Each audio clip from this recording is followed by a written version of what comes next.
on no snare drum.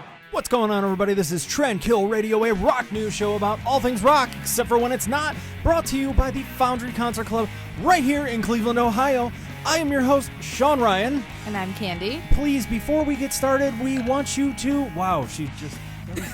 It was so wet. I couldn't help it. I had to just do it. I turned at least. Before we get started, could you please subscribe despite that wet burp? Hit your notifications so you know when we put these shows out. We have a bit of a crossover episode. This is Trendkill Radio. She is the host of Trendkill Quickie. The reason why we're doing this is because Chris is working, Jimothy is sick, and Coley is out hunting the McRib. So we have another album review of Bring Me the Horizon. Post-human survival horror. And this came out just last Friday. This is Monday. This album came out with about 9 songs. 4 of them, if you are a Bring Me the Horizon fan, you have already heard them. You have heard them in depth. And it feels kind of a little bit of a cheat releasing songs so far in advance, and then when the album comes out, you put those same fucking songs on there. It's a little bit of a bummer, but those songs happen to be so fucking good. But we'll get into it right now. 10 out of 10. What a rookie score. No, honestly, I have not given an album 10 out of 10, and I can't remember how long. I would actually give this album a 10 out of 10. I fucking loved everything about it. So, and that's not me fangirling, but I do love it. That's totally fangirling. Maybe a little 10 bit. out of 10. Maybe a little bit. Let's get going. We have the first song, Dear Diary. This song blasts off in the first 24 seconds. What I loved about this is that, there's not an opening intro song where it's just, guys playing with computers and stuff. I love all that shit. Don't worry. But you know what? This one was straight to the point. Within 24 seconds, this thing just kicks into overdrive and really sets the tone for the entire album, for what's going on. These guys, they were in a studio during quarantine. They wrote several albums worth of music that apparently they are putting out 4 smaller albums within the course of the next year. Yeah, it definitely started out, like you said, it started out very raw, very in your face, very heavy, something that we haven't really heard from Bring Me the Horizon in a while. It was very heavy for them. Yeah. Definitely inspired by recent events. You can hear that in the lyrics, and kind of almost like an apocalyptic feel to it. I really liked it. This album, I wouldn't say it was necessarily a concept album, but it is something along the same narrative. It really kind of describes 2020 with just, being alone, no hope, desperation, pick a fucking adjective, whatever you want it to be. The entire world has felt it, so especially here in America, and it sums up 2020. Now, this song, the drums stand out so much to me. They're borderline blast beats nonstop.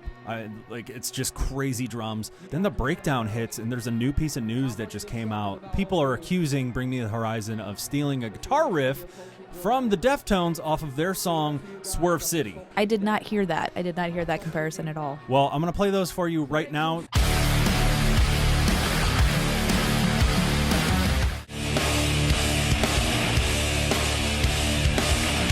It's not the same. Don't ask me, man. Leave me out of this. I'm Switzerland. Moving along, Parasite Eve. Parasite Eve was the first song they released recently for this album to promote this potential album. June 25th. On June 25th. Again, very inspired by recent events, as you can tell just by listening to it. It's kind of poppier, very similar to their Ammo album. I think it's even darker than most of the songs on Ammo. It's got a darker feel to it, but as far as the vocals, it's still very poppier, kind of like the Ammo album. Even the video they came out with for it is very dark and gritty, and kind of dug it from the get-go. Yeah, this album, in the music video, if you've seen it, they're all wearing these masks that, was an Instagram filter, and it was just an analogy for Parasite being the virus, blah, blah, blah. I'm not going to delve too far into that, whatever.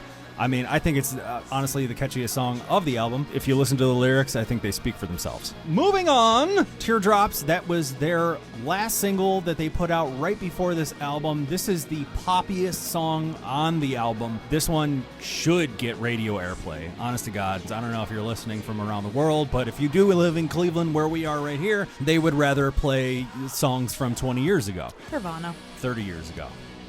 But yeah, definitely. It definitely has a good old-fashioned rock and roll feel, which is, what they've basically done with their 2 most recent albums prior to this. They were kind of a little bit poppier, a little bit more rock and roll. This is kind of a little bit of best of both worlds, I think. Yeah, not a very heavy one, but very catchy. I really enjoy the chorus. It's so good. This is a solid, 3 minutes and 35 seconds, I believe, and I think the industry standard for radio airplay is around 3:32.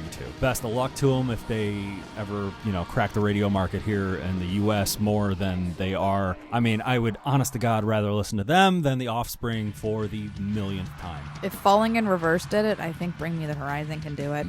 Falling in Reverse had a really great market. No. Their agent and everything, Ronnie really accredits his team to getting these people to actually play their music. Ronnie Radke doesn't take all the credit for everything? Oh my God. No. Holy shit, he gives credit where credit is due. Oh my God, what a surprise. It's a 2020 miracle. Fucking... Stop! You shush! Shush up, Nancy. Have to get some more bread. I know, you like him. You take your Ronnie Radke, okay? I'll keep my Ollie Sykes. All right. They are kind of similar, right? I mean, Bring Me the Horizon, Falling in Reverse. No. Anyways, Obey. Their next track after Teardrops. Obey was awesome, featuring Youngblood. That kid, if you don't know who Youngblood is, he's kind of this British rapper rocker. He has spanned so many genres and is blowing up. The dude is doing fine on his own with Machine Gun Kelly and Travis Barker, and obviously now with Bring Me the Horizon, etc., etc. This is where I'm going to fangirl out a little bit, because we actually, on Trend Kill Quickie, we actually just touched on this. What's that show called? Trend Kill Quickie. We actually touched on this a little bit to Youngblood, his collaboration with Machine Gun Kelly, who I'm typically not normally a fan of. I am a big Youngblood fan already. I actually went back, thanks to Bring Me the Horizon and Obey and Machine Gun Kelly.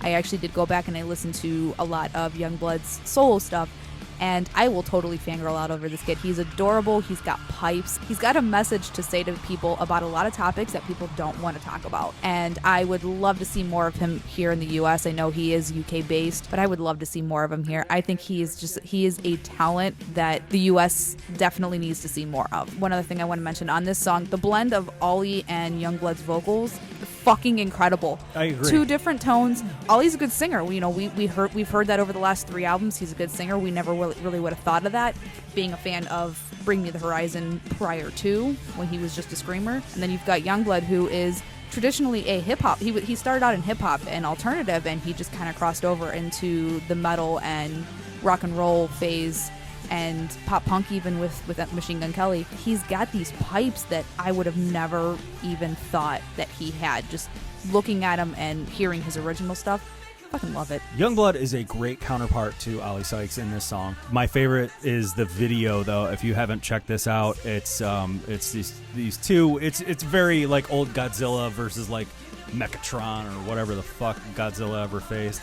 I love the video. That was like one of the best parts. Weirdo. If you know what I'm talking about, I can just imagine like the next day there being a headline and on your fucking tablet just saying like in the Japan Tribune just saying like thousands trampled by gay robots having a fight. I loved it. You know what? An unexpected turn. I kind of called it close to the end as far as watching the video, because I was just enthralled by it. I kind of called it close to the end, and I'm like, I bet they're gonna make out now. And then they made out, and I was like, yeah, robot sex. It was random, it was cute, it was weird. I think with the tone of the world right now, we fucking needed that, though. Well, as for Trendkill Radio, if we lost you as a subscriber, we never had you. So go fuck yourself if you're against that kind of thing. Exactly. Let's move on. Kingslayer featuring Baby Metal. Well, we're going to gloss over that interlude song, whatever. This one is featuring Baby Metal. A lot of people give Baby Metal a lot of shit.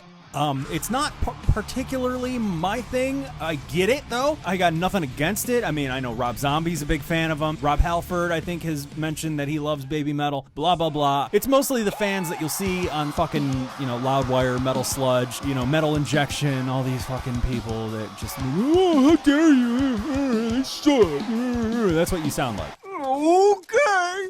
Really? Anyways, so they got this song called Kingslayer. Candy? I'm actually a big fan of this song as well, too. I do like Baby Metal. I also, I'm a K-pop fan, too. So it's kind of, Baby Metal is essentially K-pop meets metal. I fucking love it for whatever reason, because I am a big metalhead. Don't make fun of me. This is really, you know what? It's ironic. I'm wearing the Joe Bob, and there's Darcy. Like, you're Darcy. It's just, I kind of question your I don't care. Your opinions. I love anime, and actually this song, Baby Metal, I mean they have that combination of very poppy female vocals with just that super raw, heavy, just screaming that I freaking love. It's a different sound that, again, they were innovators in that sound. Nobody else was doing that. Nobody else still to this day is really doing that too well, at least in my opinion. I'm sure someone would so point it out to you. I'm sure somebody is out there, but they're not here in the States, and Baby Metal has crossed over here into the States, which is got a a big point. deal. Which is a big deal. So obviously they're doing something right. What I want to say about this one is because you do have Baby Metal in there, it is a heavier song for this album. It's kind of heavier than anything that Bring Me the Horizon's really done in recent years. Wait, let me interrupt. This song, yeah, absolutely. This is actually as heavy as Dear Diary, heavily electronically influenced. Like, it's super fucking crazy heavy. And super fast paced, which was another thing that I really liked about it. What it kind of reminded me of, and you're going to make fun of me for this again because it's anime related, was the intro for the anime series Bleach. It's what it reminded me of. They did start mid-series. They started transitioning into, they started out with kind of like a K-pop intro, and then they started mid-series kind of going into like a K-pop meets heavier metal kind of sound. And I really that's what kind of got me into Baby Metal to begin with. This song initially is absolutely fantastic by itself, but every time I hear it, I cannot stop thinking about South Park when they do the anime thing with Butters, and he gets the star in his eye, and the Let's Fighting Love song, Protect My Balls. Hey, let's go, Kinkatsu. Taisatsu na mono, protect my balls. It's just this, it's so ridiculous, but they made it work. I don't know how they did it, but they did it, man. Baby Metal does that to you. One by One, featuring the Nova Twins. It's a pretty generic song, honestly. If you were to just listen to the music, take out all the vocals, take out the Nova Twins or whatever, you listen to it, you just go like, I can hear that on the radio, and it sucks. But the thing is that Nova Twins really made the song, though, because if it weren't for them, I don't think this song would be any good. Nova Twins are a duo outside of the UK, and they are signed to the Fever 333, their label. They've toured with Prophets of Rage and Fever 333. However the fuck you want to say it. I don't fucking know. It's annoying. I hate that band. Whatever. But they have gained a lot of notoriety, and they were flattered. I just watched a little video of, when Bring Me the Horizon, they had approached them and said, like, we're fans of you two. I mean, they do all the keyboards, the guitars, the bass, and all the vocals and backing vocals all by themselves. They are super talented. The singer reminds me a little bit of the chick from Morningwood, if anyone remembers who the hell they are. They had a great song, Take Off Your Clothes or something. It was really good. And she kind of sounds like that. She kind of does. No, you know what? I would not have put that correlation together, but you are absolutely right, because I haven't heard that song in years, but yeah. Yeah, and it's a song. Very rock and roll. Yeah, these two, they are very much, they have Prodigy influence, they have Muse influence, just to kind of like create a broad spectrum. I'm sure I'm missing so many fucking people, but I'm just naming off names that people would know. By themselves, they're really talented. I was just before the show, I was listening to them. Really good. I'm planning on I have not heard of them. I was actually planning on, after hearing that song, I was planning on kind of diving back and listening to them a little bit more, because I liked the sound that they had. This has given them so much notoriety because their number one song is not one of their own, but it is the Bring Me the Horizon song, One by One. That's about it on that. Next we have Ludens. That song came out in 2019. I feel if you haven't heard it, whatever. I mean, it's a pretty. I'm not a huge fan of that song, honest to God. It's definitely poppier. I think the video is a lot better than the song itself. So I'm not going to spend any time on that. And then we finalize the last song that is a super long title that I actually had to write down because it is so long. I know. I go. Mine is One Day the Only Butterflies Left, but. Okay. So the actual here. What's the name of the song? I will actually read it out for you. Long. This is like old style, like metalcore, where they were having these super long titles. This is like White Zombie, or like Rob Zombie's new single, or the name of his album. Like, it's so goddamn long, and it's just a list of words that they just pulled out of a hat, and they went, "This is the song." Well, name. If you actually listen to the song, like, this is actually the words to the song, so that's what they called it. But this it one's is featuring Amy Lee. It is featuring Amy Lee, who, God, I love her voice. It's amazing. But the name of the song is One Day the Only Butterflies Wait. I never learned to read. The name of the song is One Day the Only Butterflies Will Be in Your Chest as You March Towards Your Death. Which is, I mean, it's kind of poetic in a weird way. The title, I mean, the song, because that's literally what they say in the song. So it's kind of poetic, but I feel like they could. That was my biggest pet peeve with metalcore in general, was they always had these big, long fucking titles. Yeah, this song, this is the ballad of the album of the 9 tracks that are on it. Amy Lee, absolutely beautiful voice. Her vibrato is amazing. It's untouched. It's, I love her that she didn't try to do some, like, no disrespect to the women that want to go, but I like that she just has maintained, like, I'm a singer. That's what I'm going to do. I mean, she keeps it real. I mean, her music in general is very, very metal, very rock and roll, but she still maintains that sultry voice, and it's a combination that has obviously given her a fan base. And I fucking love her voice. Yeah. It's amazing. Evanescence has so many hits, but I mean, there's a piece of information you may not know about this. The only reason why Amy Lee is on this album at all is because she sued Bring Me the Horizon after their 2018 album Ammo. After apparently they were lifting a riff off of a song that they wrote called Nihilistic Blues, featuring Grimes, Elon Musk's wife. The parents of the alien child, whatever that thing's name is, X2 fart noise, whatever. They had admitted, they went, it was subconscious, shit happens, sorry about that, we're not even going to try to fight you. Like, after they heard Evanescence part and then they listened to theirs, they went like, what are we going to do? So Ali got in contact with Amy, passed after all the lawyers. Amy is accredited with, she has a credit on that Nihilistic Blues song. Okay. They were saying, like, hey, we love your voice. Would you like to just come on and do a song or whatever? And Amy, she felt that she was in kind of a creative rut, and she said this song brought her out of it. That's super sweet, though. Oh my god, I love that. It's a great story. Yeah, I mean, cool. Good for them. Just makes me love both of them even more. Yeah. This song I will absolutely gloss over. I don't. Well, it's very soft. It's very sultry. It's very sexy because you do have Amy's voice in there. I don't think it's sexy. It's very sad and sexy. Like, is that weird? Is that weird to say sad and sexy in the same sentence? You would. Well, I'm of the Prodigy and White Zombie belief where it should just go hard all the time, except for a song that may be just an interlude, not a ballad, but an interlude, where, you just get to play around on some keyboards and just make some fun shit, whatever. But I believe in going the fuck hard. And I like that too, but I do like sometimes that softer in the middle. In this case, they put it at the end, which is still, I mean, it's an EP, so it's 9 songs.